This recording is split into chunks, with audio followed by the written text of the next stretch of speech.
For me personally, I'm on the caffeine diet, so just that's that's another one. That's caffeine the one. And nicotine. Caffeine and nicotine, basically that combination makes protein. Okay, so can we talk about this real quick?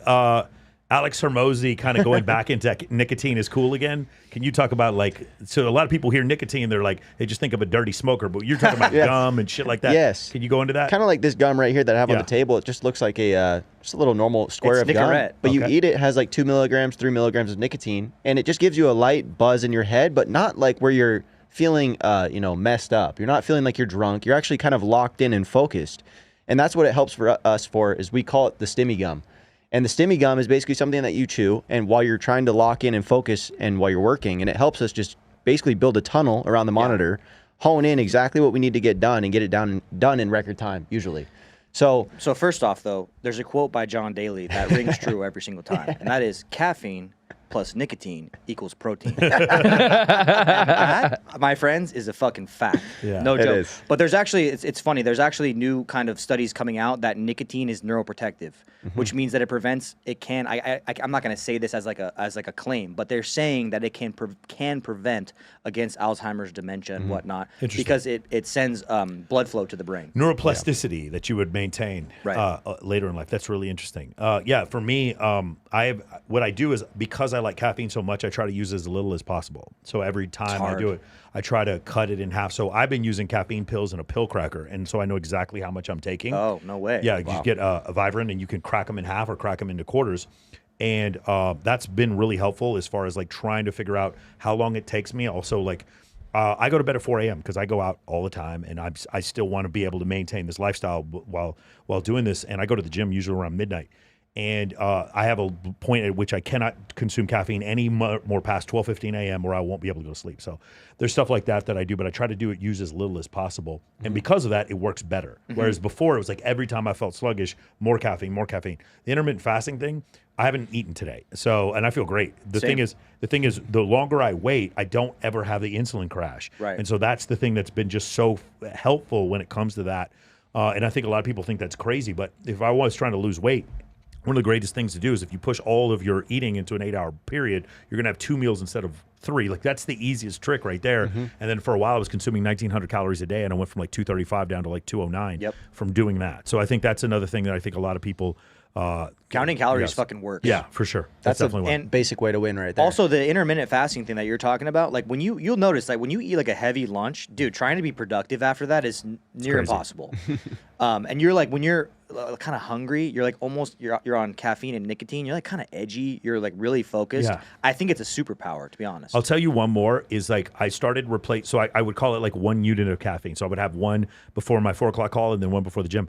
And I started replacing them with the cold plunge. And it started to do the same thing. And in fact, when you check my Oura Ring, it says you did moderate cardiovascular activity. And I was like, no, I didn't. I got in the cold plunge. Right. That's what happened. So the cold plunge, the other thing that's really great about the cold plunge that I think a lot of people don't realize is, because everybody talks about the lack of inflammation, everybody talks about how it like makes you sharper, all that kind of stuff. The lack of inflammation is the biggest one for me.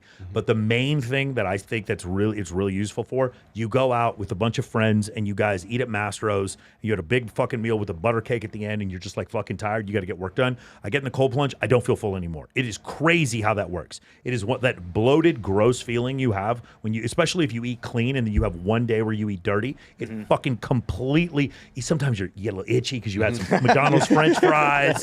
You know what I'm saying? You had all that gluten, got all that poison going through your veins. All that fucking gluten in the bread. You know what I'm saying? You eat all that shit, and you just your diet soda and all that, and you're just like a little itchy or whatever. You get in the cold plunge, and all of it goes away, bro. You get out, and you just feel euphoric. So that's another thing I would say. If you guys are having like 3 periods a day that you're consuming caffeine, replace one of them with a cold plunge, and you'd be shocked at the difference. I've noticed the cold plunge. Every time I get out of the cold plunge, man, like I am calm. Like I am I'm like a whole weight has lifted off my shoulders. Like I feel good. I feel like I just like got in a fight or something. Yeah. Just like, I don't know, like I just like beat someone's ass. Fired up. Yeah, hell yeah. Definitely. You feel like you survived something. Your That's brain, what I'm saying. And the reason why is because if I were to sit there and if I were to go do sprints every day, eventually you'll get used to it. If you go bench press 225, eventually you get used to it. Right. No matter what the thing is, even jujitsu, you get kind of used to it. There is no physiological way to get used to putting your body in 39-degree water. It's just not, no matter how often you do it, it sucks. It never stops sucking every time. And so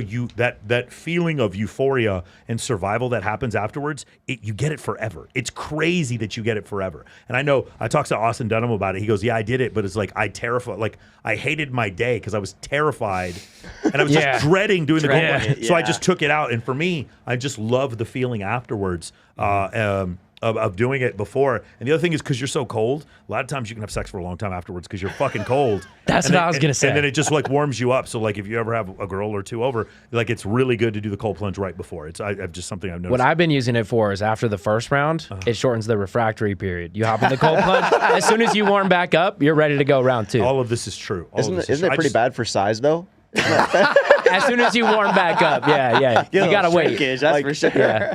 Throw on a towel. Okay, so the other thing I want to ask you about, because obviously we talk about this all the time on the show, is there is you before you have a lot of money, and then there's you after you have a lot of money. You're still you. You probably still have a lot of close friends, but you do notice that the opposite sex sees you differently and notices different things. I make a pretty good living, but I wear an Apple Watch and drive a Lexus because I never wanted I don't want people to get mischaracterized, but also because of my program, I want to teach guys to do this without using any money. So it's been helpful for me. But in you guys, sometimes when there's ostentatious displays of wealth, have you noticed it helping, hurting when it comes to dating? And what has your dating experience been like? I know you have a fiance now. Yeah, for me, it's been a little bit different. I've been able to see it secondhand, but I've had a fiance now for over 7 years. Oh, got it. Okay. Well, a girlfriend, I should say. Now she's my fiance for the last year. But I have seen it, from kind of just the spread past her friends and everything. I've noticed that in a good way, I get treated with a lot more respect and kind of as an authority figure when I'm in the room now. And people just look at me differently. I used to walk in the room, they'd be like, there's that guy who says he does stuff on the computer that no one knows what he does. And he says he makes money, but no one's seen it. So that's like actually why we started to, show a little bit of this, was because we wanted to put some reviews in the world. I was trying to explain to my clients what you guys do. It's hard to explain. And then when you put it out there in the world, then we can all see it. And we needed to put some things down. So we put a couple cars down. We started to show some houses. And we still don't post everything that we have because that's not my goal. My goal is not to brag. My goal is just to show you that I am credible. This worked. And really, we really do this. This is not like we don't sell courses on how to do this. We really do it. Just like you live what you preach.